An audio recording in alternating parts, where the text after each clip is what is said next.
It's a well-known fact, my dear friends, that besides human, spiritual and intellectual formation, pastoral formation is one of the main pillars of the seminary formation. The Counselor Decree on Priestly Training, Optatum Tauteus, number 4, proclaimed by Pope Paul VI, says, the entire training of the seminarian for the priesthood should be directed towards the formation of true shepherd of souls after the model of our Lord and Savior Jesus Christ. The decree further says that at the end of the seminary formation, the candidate should be able to make Christ present to people. Therefore, all forms of training, be it human, be it spiritual, or be it intellectual, through a concerted effort should be directed towards this pastoral end. Pastoris Dabo Vobis, number 57, the Apostolic Exhortation of Pope John Paul II says that the formation of the candidates for the priesthood in all its different aspects should have a fundamentally pastoral character. Like all other branches of formation, pastoral formation should also be studied as a true and genuine theological discipline. This only goes to show, my dear friends, that pastoral formation needs to be taken seriously. The discipline of pastoral formation necessarily demands that through the course of his formation, the seminarian gets involved in some form of ministry. Now this means that the seminarian needs to be placed in a parish for the weekend ministry so that he gets an experience of what the pastoral field is all about. Now we in St. Pius College, Goregaon have been very fortunate. It is an acknowledged fact that St. Pius College ranks high on the list of seminaries focusing on pastoral formation. This is one of the reasons why many bishops send their seminarians to be trained out here in St. Pius. As I said earlier, we are very fortunate. We are very fortunate because the Archdiocese of Bombay creates a very fertile ambience in which our seminarians can be placed in different parishes. We in the Archdiocese of Bombay have been blessed with parishes that have a sizable amount of Catholics. Now in these parishes, the Catholic community is very much involved in the life and mission of the church.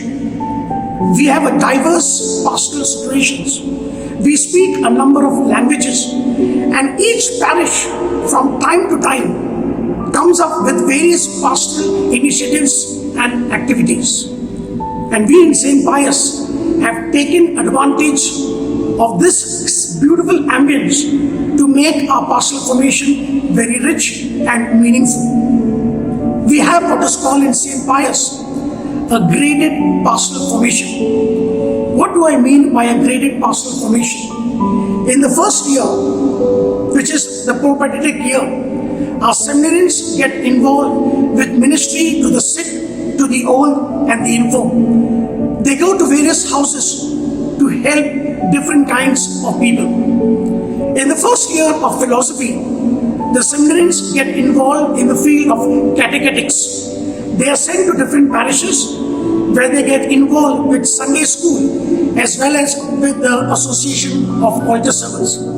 They even visit the homes of the children and get acquainted with the children and help them in various activities. In the second year of philosophy, our seminarians get involved with the ministry to the poor and the marginalized.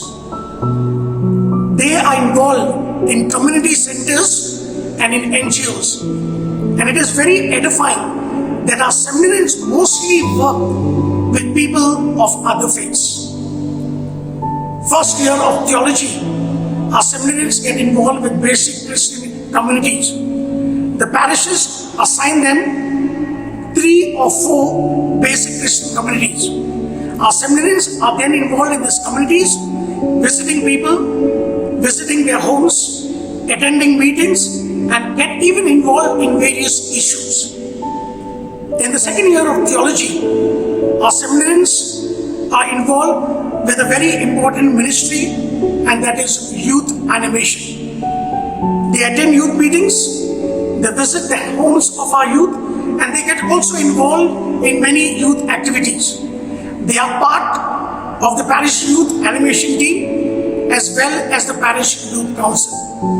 And finally, my dear friends, in the third year of theology, our seminarians are involved in adult faith formation. This means that they are involved in the rite for Christian initiation, confirmation catechetics, sessions for various groups like the parish liturgical animation group, lectors, Eucharistic ministers, and so on. All this goes to show that at the end of their seminary formation, before they are ordained as deacons and finally as priests, our seminarians are well acquainted with all the ministries, and they are ready to go into the field as priests to serve God and His people.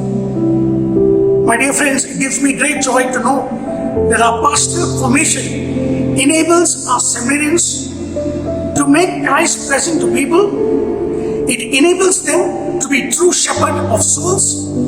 And finally, it enables them to keep to our motto of St. Pius, ambassadors of Christ.